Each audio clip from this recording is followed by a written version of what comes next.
성경에는 예수님과 하나님의 초청의 말씀들이 꽤 많이 나옵니다.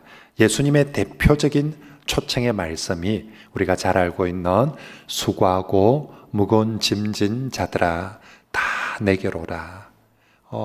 예수님이 이 땅에 오셔서 이 땅에 인생을 살아가는 사람들의 모습을 보니까 참 많이 수고하고 고생하고 무거운 짐을 지고 살아가는 것 같아요. 근데 그들이 안식을 얻지 못하고 늘 참 고통 속에서 살아가고 있는 그런 사람들이 안타까이 여기셔서 수고하고 무거운 짐진 자들아, 그 수고, 그 무거운 짐 다 가지고 내게로 오라. 내가 너희를 쉬게 하리라 라고 우리 예수님께서 초청하십니다. 그리고 구약 성경에 하나님께서 우리를 초청하시는 말씀들이 나오는데 그중에 오늘 우리가 읽은 이사야 55장 말씀이 아주 대표적인 하나님의 초청의 말씀입니다. 1절 말씀을 우리 하나님 우리를 부르시는 초청의 말씀 다 같이 다시 읽어볼까요? 시작. 오라 너희 목마른 자들아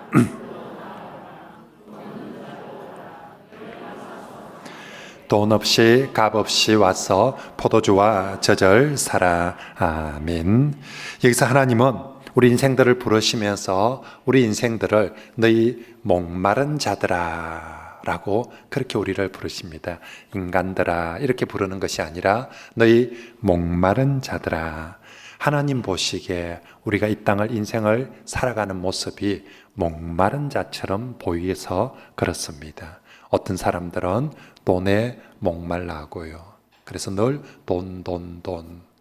우리가 한번 목마르면 웬만큼 마셔도 갈증이 해소되지 않는 것처럼 돈을 그렇게 찾아서 목말라는 사람이 있고, 또 어떤 사람은 쾌락에 먹고 노는 것에 목말라서 먹고 놀 생각만 합니다. 어떤 사람들은 명예와 권력에 목말라서 그리고 어떤 사람은 더 좋은 집에 더 좋은 차에 목말라 하기도 합니다. 어른들만 목말라 하는 건 아닌 것 같아요. 학생들도 공부를 좀 하는 학생들은 성적에 늘 목말라 합니다.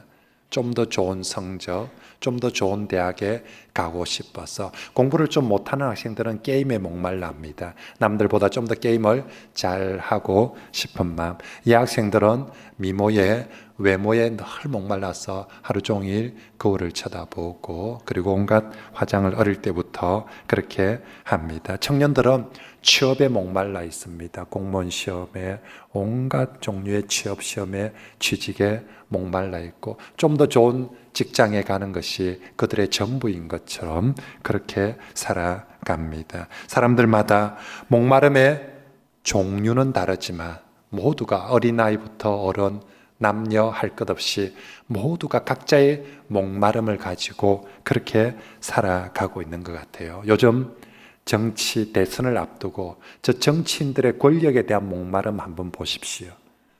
정말 대단하지 않습니까?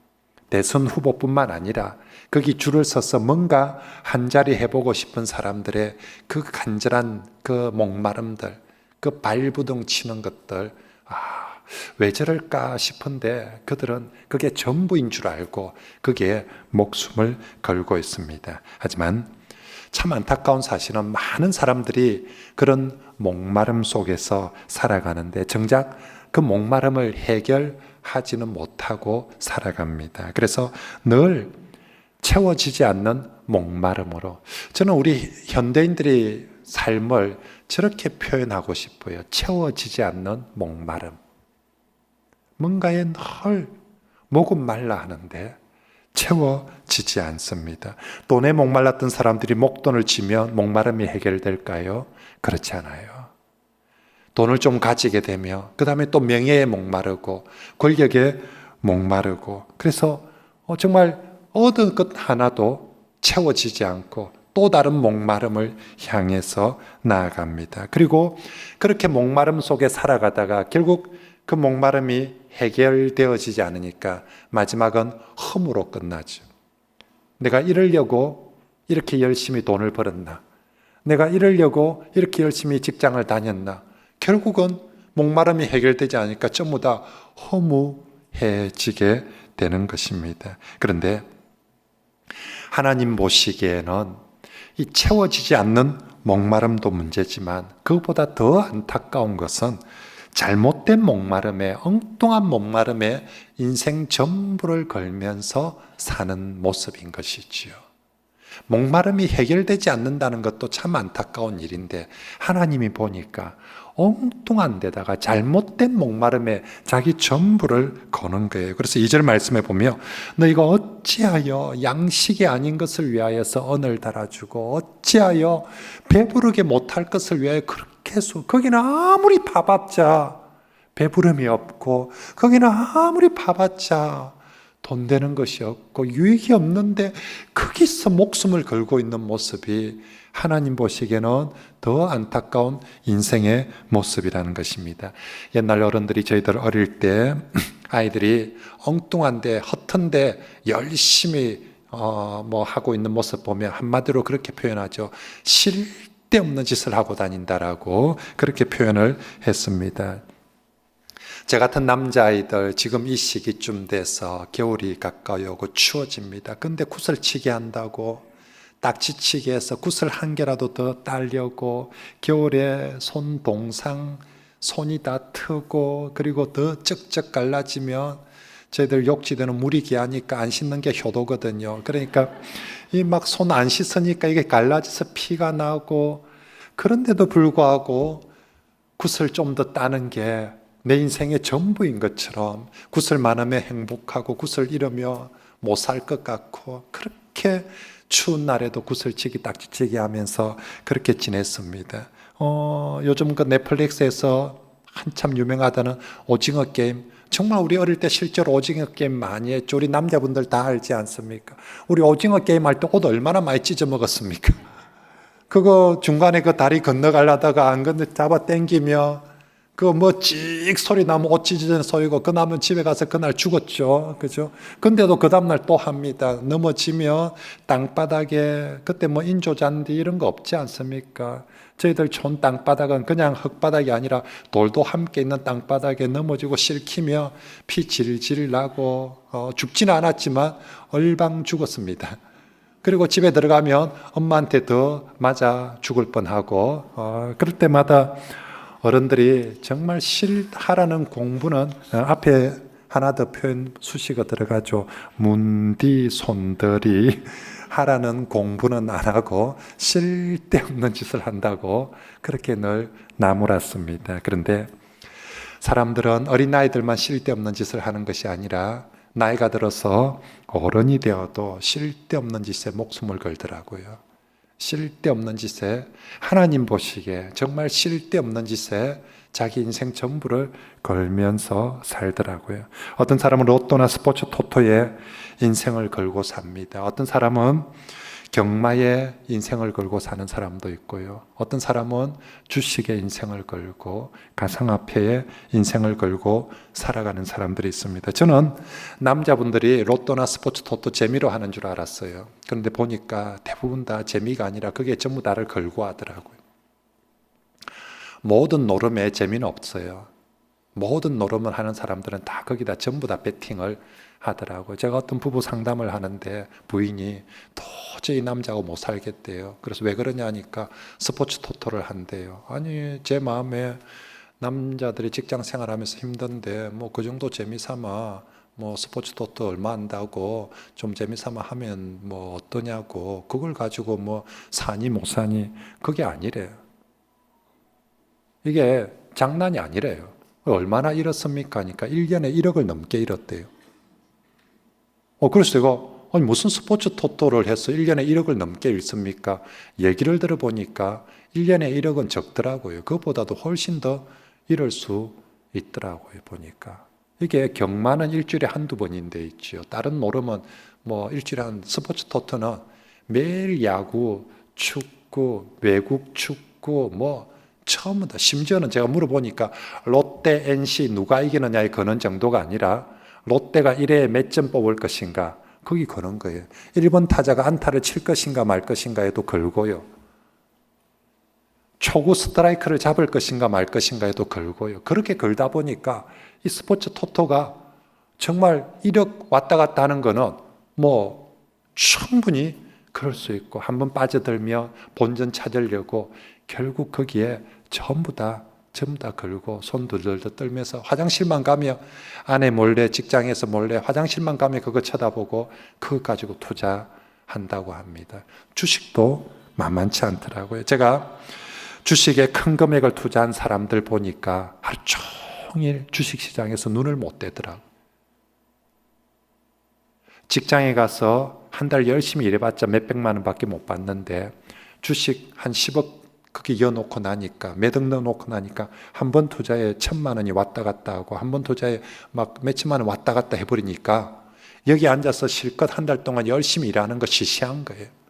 그래서 모든 관심이 하루 종일 요즘 청년들은 한국 주식뿐만 아니라 미국 주식까지 하니까 낮에는 한국 주식 보고 밤에는 미국 주식 보고 밤낮 주식시장만 보면서 그렇게 살아간다고 합니다.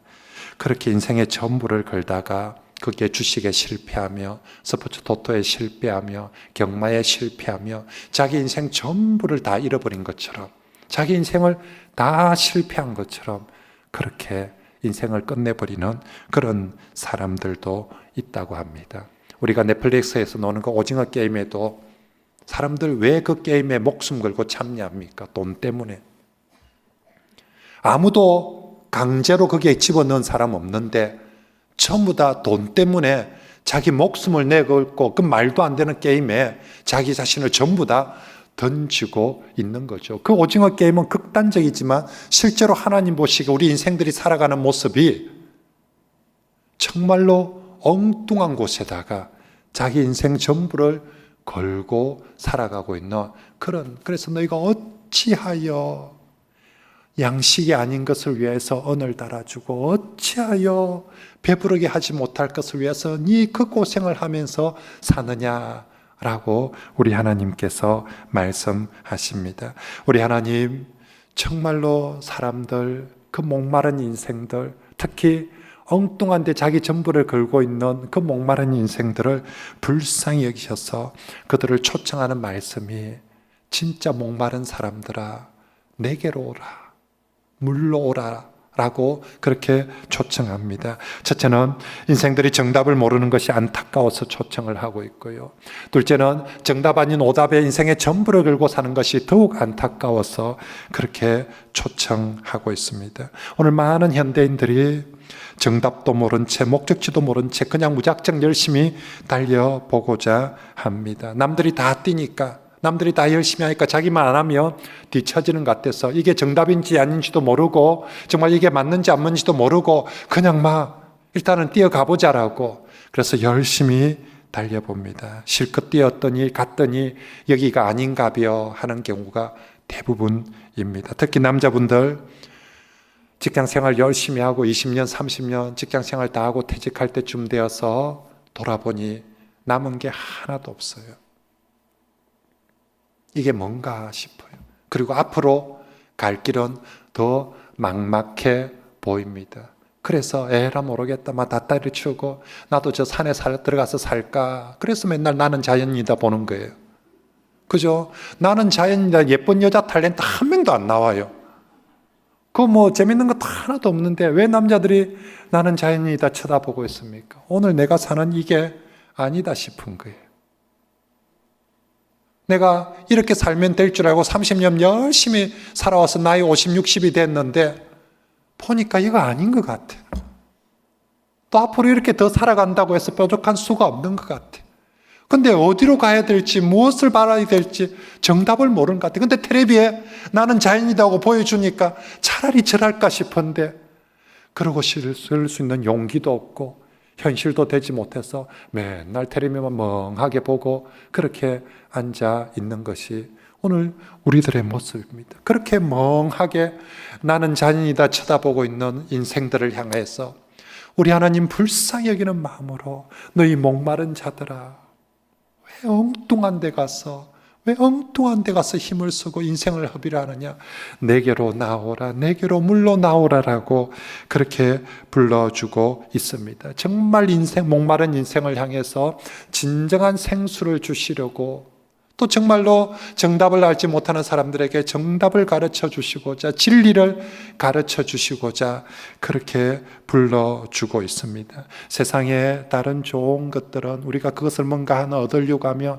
엄청난 대가를 지불해야 됩니다. 제가 얼마 전에 밴드에 우리 낚시 선교에 그 강성돔 잡으러 간 거 봤습니다. 새벽 3시인가 4시인가 출발했다 합니다. 하루 종일 배 타고 멀미하면서 강성돔 한 마리 잡아왔을 거예요. 진짜 강성돔 한 마리 잡는데도 그 수고하고 고생을 해야 겨우 얻을 수 있습니다. 하지만 하나님 말씀하십니다. 내게로 오라. 돈 없어도 된다. 그 고생 안 해도 된다.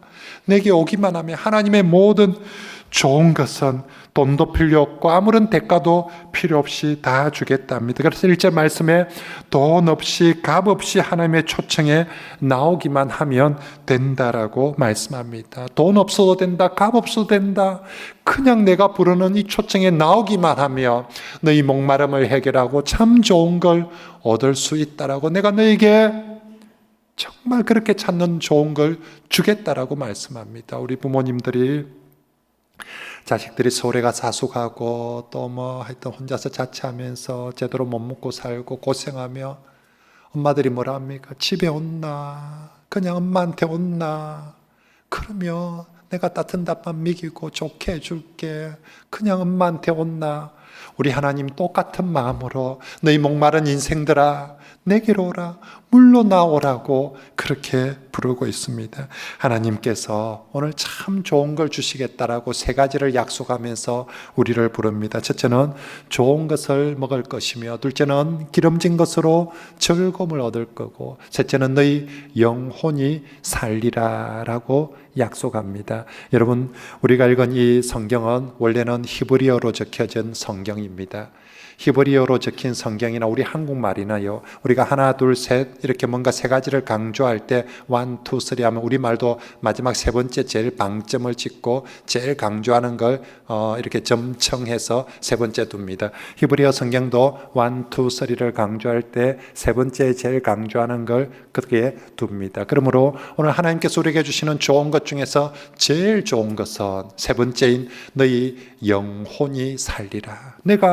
내게 나오라. 그러면 내가 너희 영혼을 살려주겠다는 것이 하나님께서 우리를 부르시면서 우리에게 주시는 제일 좋은 선물입니다. 하나님, 목마른 인생들에게 주고 싶은 제일 좋은 것 하나를 택하란다며 그것은 바로 여러분들의 영혼을 살려주는 것입니다. 여러분, 사람과 시신의 차이가 뭔지 압니까? 제가 만약에 죽어서 시신이 되었다. 제가 지금 살아있는 제 사람과 제가 죽게 된 누워있는 시신 차이가 뭘까요? 갑자기 제가 얼굴이 변해버립니까? 갑자기 제 몸뚱아리가 변해버립니까? 그러지 않습니다. 서 있는 사람이나 누워있는 시신이나 똑같은 이 모습입니다. 팔다리가 없어지는 것 아니에요. 돈이 없어지는 것 아니에요. 그냥 똑같이 이 모습입니다. 근데 차이는 영혼이 있고 없고 차이입니다. 영혼이 있으면 사람이고요. 영혼이 없으면 시신입니다. 아무리 젊고 아무리 잘난 사람도 영혼이 떠나버리며 영혼을 잃어버리며 그건 시신이고요. 아무리 넓고 병들고 초라하다 할지라도 영혼이 있으면 그건 사람입니다. 그가 아무리 존귀하고 아무리 정말 멋졌다 할지라도 영안 떨어버린 시신은 아무도 거들떠 보지도 않고 가까이 하려고도 하지 않습니다. 그건 그냥 몸뚱아리일 뿐입니다. 그건 아무 의미가 없습니다. 그 시신 위에 돈을 수억을 갖다 얹어놔 보십시오. 의미가 있습니까? 거기에 명예를 아무리 많이 갖다 얹어놔 보십시오. 그게 의미가 있습니까? 거기에 그 시신 위에다가 재밌는 TV를 아무리 열심히 좋은 영화를 아무리 풍경을 보여준들 의미가 있습니까? 영혼 떠나버린 시신에게는 아무런 의미가 없습니다. 그러므로 우리 사람들에게 정말 중요한 것은 이 몸뚱아리가 아니라 우리의 영혼입니다. 그런데 하나님 보시기에 우리 인간들이 정말 하나님이 떠난, 하나님이 없는 인간은 영혼이 죽은 것 같다는 것입니다. 사실 자기가 살아있다라고 느끼지만 이 꽃이 꺾여지면, 하나님을 떠나면 생명의 뿌리를 떠나면 꺾여져 버리면 겉은 살아있는 것처럼 보일지 모르지만 실제로 영혼이 떠나버린, 생명이 떠나버린 죽은 꽃이 되는 것이죠. 잠시 살아있는 것처럼 보이지만 금세 시들어버릴 그런 영혼이 사람이 되는 것입니다. 그러므로 우리 영혼이 죽은 인간이 아무리 좋은 걸 가지고 있대도 그 목마름이 채워질 수가 없습니다. 본질이 빠져버린 인간은 허무할 뿐인 거예요. 시신 위에 아무리 많이 얹어놔도 그건 허무일 뿐입니다. 본질이 없기 때문에, 영혼이 죽어 없기 때문에 그렇습니다. 하나님께서 불쌍히 여기는데요. 뭐가 불쌍한? 돈 없는 게 불쌍한 게 아니에요. 병든 게, 몸 아픈 게 불쌍한 게 아니에요. 사람 볼 때 하나님 보시기에 제일 불쌍한 사람, 안 된 사람, 영혼이 죽어 있는데, 영혼을 잃어버리고 죽어 있는데 그것도 모르고 엉뚱한 데 가서 생명을 걸고 인생을 걸고 사는 모습이 제일 불쌍해서 오늘 하나님께서 그 영혼들을 부르시고 그들을 구원하고 싶은 거예요. 그래서 그들에게 주고 싶은 제일 좋은 선물, 제일 중요한 선물이 내게 오기만 해라. 그러면 뭐부터 살려주겠다고요? 너희 영혼을 살려주리라 라고 하나님께서 말씀합니다. 사람들은 돈이 많고 좋은 집에 살고 좋은 것을 먹어야 인간다워진다고 생각하지만 그것은 오답입니다. 목마름으로, 그것으로 목마름을 해결할 수 없습니다. 하나님이 창조한 인간은, 그죠? 우리가 기계로 만들어 찍어낸 제품이 아니라 하나님이 창조한 인간이거든요. 하나님이 창조한 인간은 영혼이 다시 살아나고 회복되어야만이 인간다울 수 있고요, 가치가 있고 의미가 있는 줄 믿습니다. 영혼이 죽고 상실되어지며 그 시신은 뭘 해도 뭘 가져도 가치도 없고 의미도 없어지는 거예요. 정말로 하나님이 창조한 인간은 하나님이 창조할 때부터 그 육체에 영혼을 불어넣어 주셔서 그래서 사람이 되도록 하셨기 때문에 우리 영혼이 다시 하나님을 통해서 소생될 때에 인간다워지고 가치가 있는 줄 믿습니다. 자, 그런데 우리 정말 죽어버린, 또 정말 잃어버린 이 영혼은 어떻게 다시 살아나고 어떻게 다시 소생될 수 있습니까? 성경에 의하면 영혼을 죽이는 것은 죄라고 말씀합니다. 코로나가 사람의 몸을 망가뜨리고 온 세계를 팬데믹으로 엉망으로 망쳐버린 것처럼 인간의 죄가 영혼을 그렇게 망쳐버립니다. 코로나보다 훨씬 더 심각하게 우리의 영혼을 죽여버립니다. 그리고 전염성도 코로나보다 훨씬 더 강해서 코로나 하나 걸린 확진자는 100명 이렇게 전파시킬지 모르지만 한 죄는 정말 그보다 훨씬 더 많은 사람들을 전염시키고 오염시킵니다. 그래서 코로나 발병률보다 훨씬 더 무서운 것은 죄의 발병률이고 죄의 전염률입니다. 여러분, 우리가 날마다 TV에서 보도하지 않습니까? 오늘은 김해에서, 부산에서, 우리나라에서 코로나가 몇 명 확진이 되고 전 세계 코로나 몇 명 확진이 되고 일원에서 사망을 몇 명하고 중증 환자가 몇 명이다. 날마다 보도하죠. 우리는 그 숫자 우와 2,000명이다, 우와 3,000명이다, 큰일 났다 하지 않습니까? 만약에 하나님께서 천국의 YTN이나 천국의 뉴스를 통해서 날마다 죄의 확진자들, 죄의 전염률을 그렇게 우리 뉴스에 내보내서 알려준다면 여러분, 하루에 2,000명일까요? 3,000명일까요? 아니에요. 날마다 죄의 확진자, 정말 우리가 숫자로 동그라미를 셀 수 없을 만한 죄의 확진자가 날마다 그렇게 기록될 것이고요. 그 죄로 인한 전염률들, 그것이 자신에게뿐만 아니라 주변에 영향돼서 전염되고 오염되는 전염률을 비교하고 그 죄로 인한 치사율들, 죄로 인해서 영혼이 죽어가는 사망률을 기록하며 지금은 우리 치사율 1%, 0. 몇 프로 하는데 죄로 인한 사망률 치사율은 100%입니다. 그래서 뉴스에는 보도하지 않은데 성경에는 이 죄로 인한 확진율과 죄로 인한 전염률이 얼마나 심각한 것인지 수천 년 동안 기록되어진 것이 성경에는 기록되어져 있습니다. 그래서 성경에 모든 사람이 죄를 범하였음에, 성경은 사람들의 죄의 확진율과 죄의 접념률을 조사해 보니 우리는 코로나가 한 나라에 몇만 명만 나와도, 그리고 전 세적으로 몇십만 명만 나와도 코로나 팬데믹이라고, 전 세계에 코로나가 다 퍼졌다라고, 전 세계가 다 마비되었다라고 표현을 하는데, 성경은 인간의 죄가 어떤 한 사람에게만 아니라 모든 사람이 죄에 전파되어지고 죄에 간염되고 죄를 지었음으로 말미암아, 그래서 하나님이 사람에게 주고 싶어 했던 그 하나님의 영광을 보지도 못하고 경험하지도 못하고 누리지도 못하게 되었다라고 그렇게 보도합니다. 우리 하나님, 이 현상, 이 코로나 팬데믹을, 죄로 인한 이 영혼의 팬데믹을 어떻게 구원하고 어떻게 치료할까? 우리 하나님, 정말 우리가, 온 세계가 코로나 때문에 고통받는 게 우리들 스스로가 보기도 안타까운 것처럼 하나님께서 우리 인생들이 죄로 인해서 영혼이 죽어가는 그 모습이 하나님 보시기에 너무너무 안타까워서 우리 하나님은 이 죄 문제를 해결하고 우리의 영혼을 살려주시기 위해서 자신의 아들 예수 그리스도를 보내어 주셨습니다. 그리고 예수님께서 우리 죄를 대신하여 십자가에 못 박혀 죽었습니다. 죄의 형벌로 우리가 코로나 걸리면 대가를 치릅니다. 몸이 아프든지 하여튼 고생을 하게 되죠. 그로 인한 대가를 형벌을 치르게 되는데, 죄로 인해서 형벌을 받아야 되는 우리 사람들을 대신해서 예수 그리스도가 대신 그 모든 형벌을 받으신 것이 십자가에 못 박혀 죽으신 것입니다. 그러므로 예수님이 우리의 죄의 모든 형벌을 대신 받았기에 이제 우리는 더 이상 그 죄의 형벌을 받을 필요가 없고, 예수님의 십자가를 통해서 우리의 죄가 용서되고 우리의 영혼이 다시 살아나게 되는 줄 믿습니다. 그런 의미에서 우리 예수님의 십자가는 우리의 죄를 치료하고 영혼을 살리는 최고의 백신이자 치료제입니다.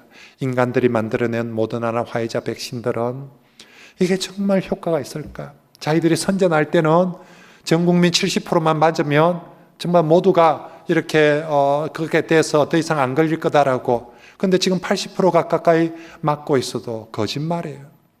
백신 맞아도 걸리고 있어요. 백신 맞아 부작용이 생기고 있어요. 치료제가 개발됐다고 합니다. 먹는 치료제라고 합니다. 아마 우리나라에 들어오면 또 그거 구입하려고 우리나라 사람들 난리가 나겠지요. 그런데 백신만 맞으면 문제 다 해결될 거라고 얘기했는데 백신으로 안 돼요. 치료제 잘 될까요? 글쎄요, 잘 모르겠어요. 아무튼 인간이 만들어낸 백신이든 치료제는 다 부작용도 있고 문제가 많아요. 하지만 우리 예수님의 십자가는 이런 부작용 하나 절대 없이 완벽하게 우리를 치료해주고 우리의 영혼을 살려주는 그런 예수 십자가가 될 줄 믿습니다. 여러분, 우리가 쓰고 있는 이 백신 치료제는 1년, 2년도 제대로 임상 검사를 안 했습니다. 정말 수천 명밖에 검사를 안 했습니다. 그런데 예수 십자가 검증을 몇 년 한 줄 압니까? 수천 년을 검증을 했어요. 정말 예수 십자가가 영혼을 살릴 수 있는가? 1, 2년을 검증을 한 것이 아니라 이 성경에 기록해놓고 니도 한번 해봐라라고 수천 년을 검증을 해왔습니다.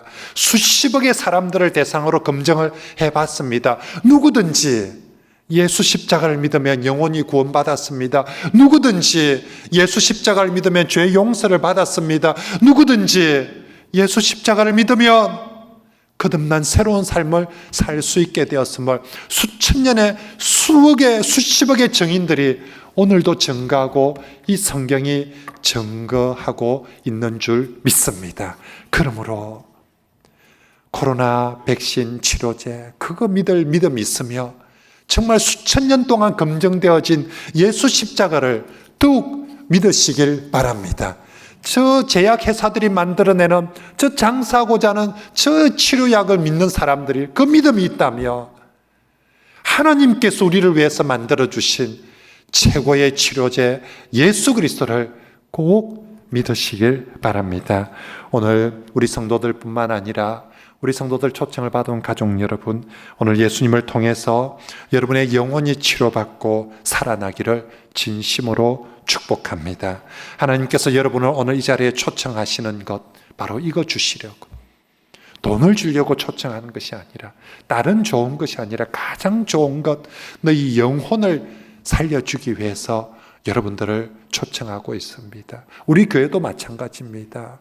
우리 성도들을 통해서 우리 교회에 초청하는 이유는 우리가 여러분들에게 돈을 많이 주려고 초청하는 것이 아니라 바로 이 하나님을 통해서, 예수님을 통해서 영혼을 살려주려고 그렇게 초청합니다. 부디 이번 기회에 이곳에 오신 모든 분들이 꼭 예수님을 믿음으로 여러분의 영혼이 온전히 살게 되기를 축복합니다.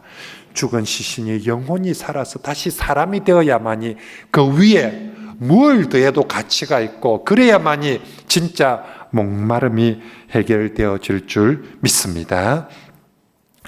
한편 하나님 우리의 영혼을 살릴 뿐만 아니라 하나님이 우리에게 주신 두 번째 좋은 선물은요, 우리 마음이 즐거움을 얻으리라.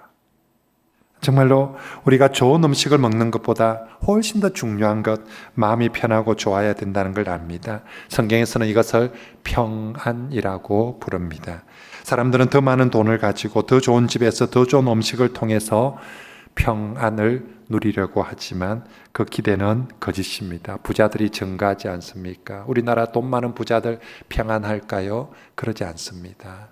더 많은 돈에, 더 좋은 옷에 우리 역사도 증가하지 않습니까? 우리 가난할 때는 좀 더 좋은 집에, 좀 더 좋은 차에, 좀 더 좋은 옷, 좀 더 좋은 음식 먹으면 행복하고 평안할 줄 알았는데, 우리 가난한 시절보다 훨씬 집도 좋아졌습니다. 차도 좋아졌습니다. 옷도 대한민국만큼 좋은 옷 입고 다니는 사람들이 없어요. 그런데 여러분 모두 평안하고 행복하십니까? 그러지 않습니다. 그런 것들이 참된 평안, 행복을 주는 것이 아니라는 것입니다. 참된 평안은 오직 하늘로부터 하나님께서 우리에게 주시는 선물인 줄 믿습니다. 그래서 하나님 수고하고 무거운 짐진 자들, 목마른 자들을 초청하는 거예요. 내가 진짜 평안을 줄게. 세상에 알 수 없는, 세상이 줄 수 없는, 돈이 줄 수 없는, 세상의 환경이 빼앗아갈 수 없는 그런 평안을 너희에게 주노라라고 저희들을 초청하고 있는 줄 믿습니다. 하나님 거짓말하지 않습니다. 하나님 못 주는데 준다라고 그렇게 뻥치지 않습니다. 누구든지 돈 없이 값 없이 하나님께 오기만 하며 하나님께서 네 마음의 즐거움을, 정말 내게 참된 평안을 주시겠다라고 약속합니다. 오늘 교회 오셔서 하나님 주시는 평화, 하나님 주시는 평안을 꼭 누리게 되시길 축복합니다. 마지막으로 오늘 성경에 소개하는 하나님의 세 번째 선물은 하나님의 육체의 좋은 것을 먹여 주시겠다라고 약속합니다. 하나님은 사람을 창조할 때부터 먹는 존재로 창조했어요. 태초부터 하나님 만들 때부터 우리를 먹어야 살고 먹어야 행복한 존재로 그렇게 창조했습니다. 그래서 하나님께서 먹는 존재로 만들어 놓고 먹는 걸 안 주면 문제가 되겠죠. 그래서 하나님이 사람들 먹으라고 자연 만물에 정말 좋은 먹거리들을 많이 주셨어요. 그리고 하나님은 우리가 맛있게 먹을 때 하나님이 행복해 하십니다. 우리 어머니들이 맛있는 음식 준비해서 자녀들이나 가족들이 먹으며 뿌듯하고 행복하고 기쁘지 않습니까? 하나님 마찬가지입니다. 먹도록 사람을 만들어 놓고요, 하나님께서 먹을 수 있도록 먹여 주시면서 하나님이 기뻐하십니다. 우리가 건강하고 행복하게 먹고 사는 것을 하나님이 좋아하십니다. 그런데 우리 인생들이 굶주려 하고 있습니다. 목말라 하고 있습니다.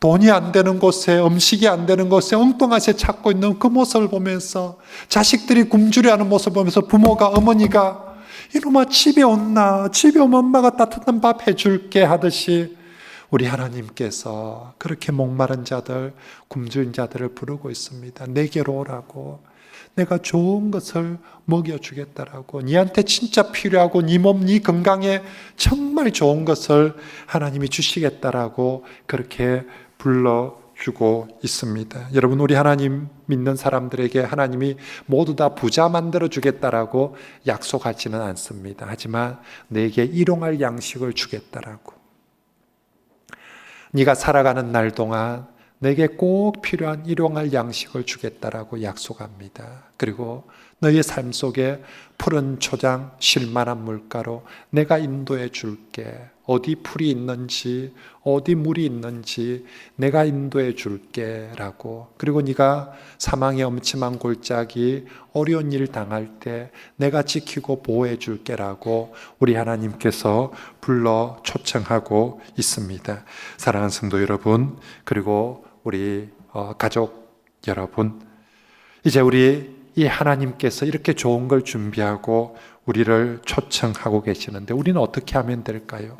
지금까지는 하나님이 계속 초청했습니다. 이제 나는 어떻게 하면 될까요? 다른 것 아무것도 필요 없습니다.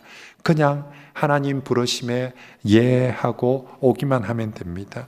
돈 없어도 됩니다. 자격 없어도 됩니다. 그냥 오기만 하면, 하나님을 마음속으로 와서 영접하고 믿기만 하면 됩니다. 그러면 하나님께서 약속하신 대로 우리 영혼을 살려줄 것이고 우리 마음을 즐거움으로 평화롭게 해줄 것이고 우리에게 좋은 것을 먹여주실 줄 믿습니다. 이제 정말 이 하나님의 초청하심에 여러분 예하고 싶은 마음이 있는 분이 있다면, 정말로 나도 하나님의 초청을 받고 이제까지는 하나님의 초청을 외면하고 무시했는데 지금도 그럴 수 있습니다. 하나님은 지금도 여러분들이 하나님의 초청을 거절하고 무시할 수 있는 자유를 주셨습니다. 그렇지만 하나님 또 부르고 또 초청합니다. 이제 그 하나님의 초청에 나도 정말 하나님 영접하고 하나님 믿고 싶습니다 하는 분들이 있다면 손을 모으고 함께 저를 따라서 기도하면 좋겠습니다. 여러분, 우리 어릴 때 기도할 때 어떻게 합니까? 눈 감고 손 모으고 기도하거든요. 한번 눈 감아 볼까요? 그리고 손을 한번 모아 봅시다. 여러분, 하나님은 영이십니다. 우리 눈에 보이지 않지만 하나님의 이름을 부르는, 진심으로 하나님의 이름을 부르는 모든 사람들 곁에 어디서나 함께 하십니다. 여러분들이 큰 소리로 하지 않더라도 진심으로 마음속으로라도 기도하면 하나님이 들으시고 여러분에게 함께 해주실 것입니다. 그리고 여러분에게 정말 그 좋은 것들, 약속하신 것들을 은혜로 선물로 주실 것입니다. 사모하시는 분들, 나도 정말로 그렇게 하나님 믿고 살고 싶습니다 하는 분들은 손을 모으고 저를 따라서 한번 기도하면 좋겠습니다. 하나님, 따라서 기도합시다. 하나님, 나 같은 사람도 찾아주시고 불러주시니 감사합니다. 이제 나도 내 마음을 열고 하나님을 영접하고 하나님을 믿고 싶습니다. 예수님의 십자가를 통해 내 죄를 용서해 주시고 내 영혼을 살려 주옵소서. 내 마음에 하나님의 평안을 주시고 내 인생을 감사와 기쁨의 삶이 되도록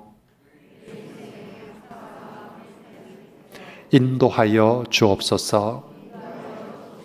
나를 위해 십자가를 지신 예수님의 이름으로 기도합니다. 아멘.